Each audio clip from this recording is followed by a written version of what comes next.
It was an ancient and revered treaty ground and rendezvous of the Cherokee Indians. The houses found opposite the island evidenced its use by them and perhaps by early white traders to their towns lower down the valley of the Tennessee. Dr. Walker's entry is, however, the first glimpse of the spot in recorded history.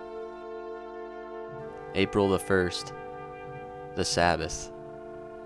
We saw perch, mullets, and carp in plenty, and caught one of the large sort of catfish. I marked my name, the day of the month, and day of the year on several beech trees. April 2nd.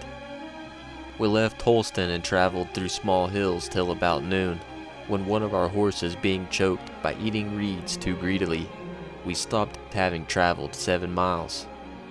3rd. Our horse being recovered, we traveled to the rocky ridge. I went up to the top to look for a pass, but found it so rocky that I concluded not to attempt it there. This ridge may be known by sight at a distance. To the eastward are many small mountains and a buffalo road between them and the ridge. The growth is pine on the top and the rocks look white at a distance.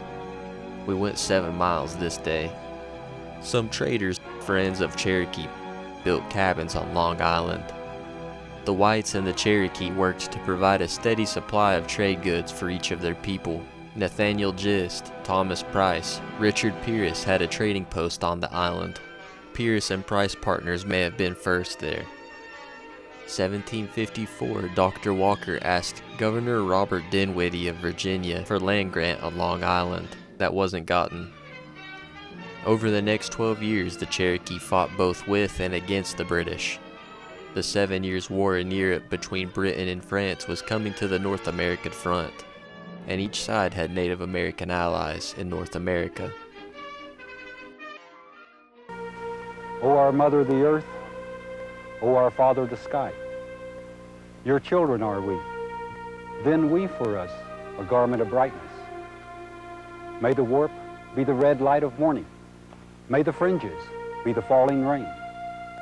May the border be the standing rainbow, that we may walk fittingly where birds sing, that we may walk fittingly where grass is green. Look, my children, the land is dark, but across the sky is a trail of light. It is the ghost pathway of our departed warriors. One by one, the stars are lighted by the sun before he retires to his lodge for rest. It is his last duty of the day.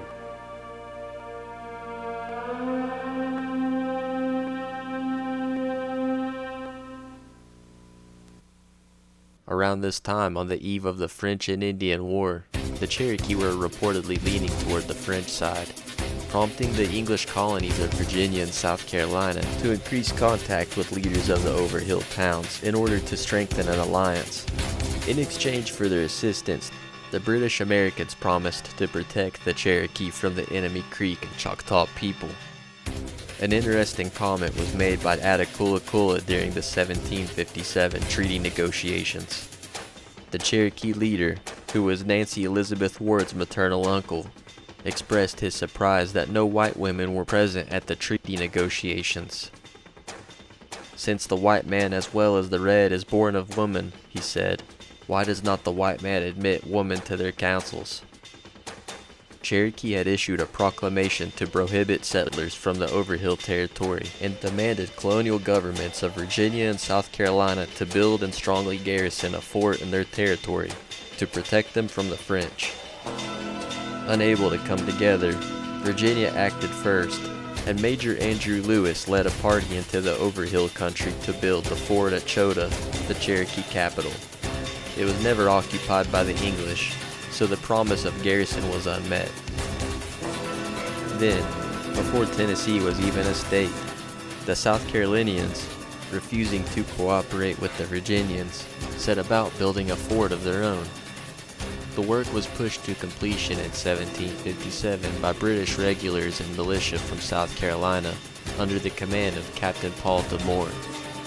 They named Fort Loudoun in honor of the Earl of Loudoun, commander of the British forces in America at the time, and this was the first Anglo-American fort garrisoned west of the Alleghenies.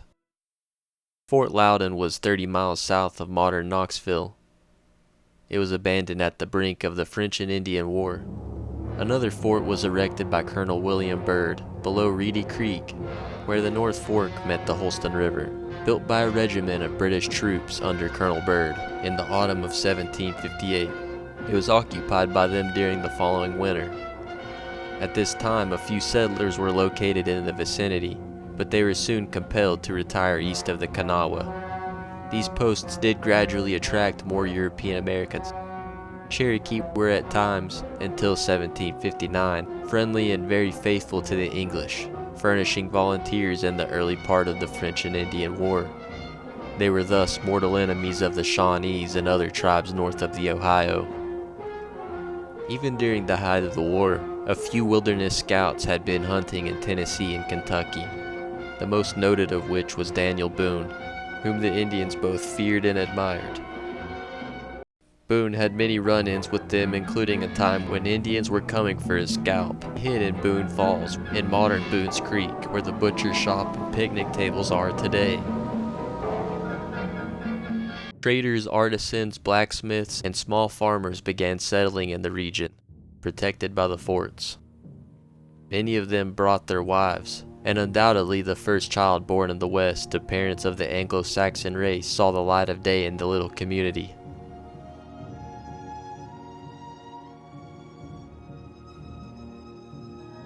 Securing only British trading goods, and only a half-baked promise of fort and garrison as compensation for participation in fighting, it wasn't enough to satisfy the bloodthirsty Cherokee, who wished to honor their cultural obligation of revenge and sought social status, launching retributive raids on southern colonial frontier. A group of European American frontiersmen killed a group of Cherokee in present-day West Virginia, who were returning from having helped the British take over Fort Duquesne at present-day Pittsburgh. Outraged, the Cherokee killed more than 20 settlers in retaliation. Hoping that matters might be forgiven, Attakullakulla led a Cherokee war party against the French Fort Massac and tried to negotiate peace with the British.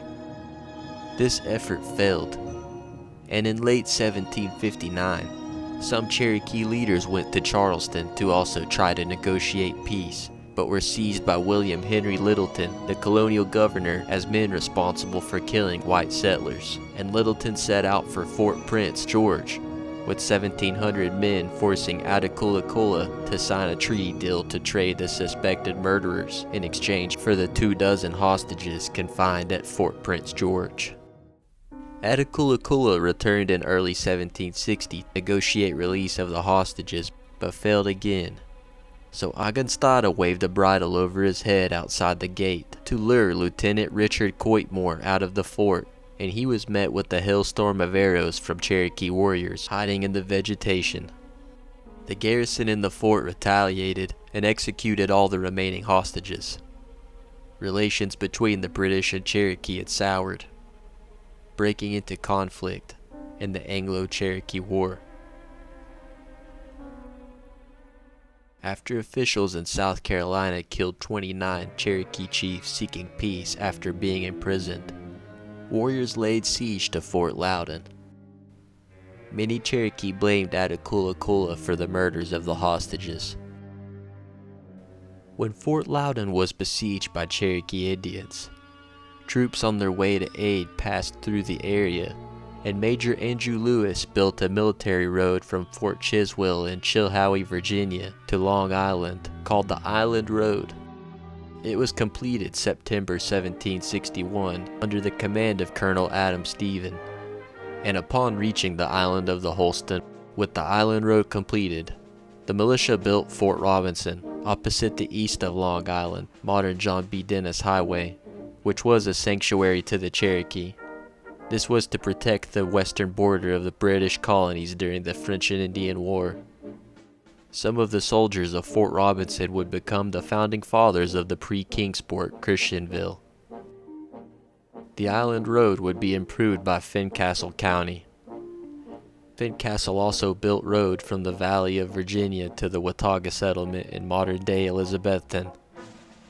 After several months, Fort Loudoun's garrison surrendered, The Cherokee killed many of them as they struggled to return to Virginia. The Cherokee took plunder from the fort to Chota.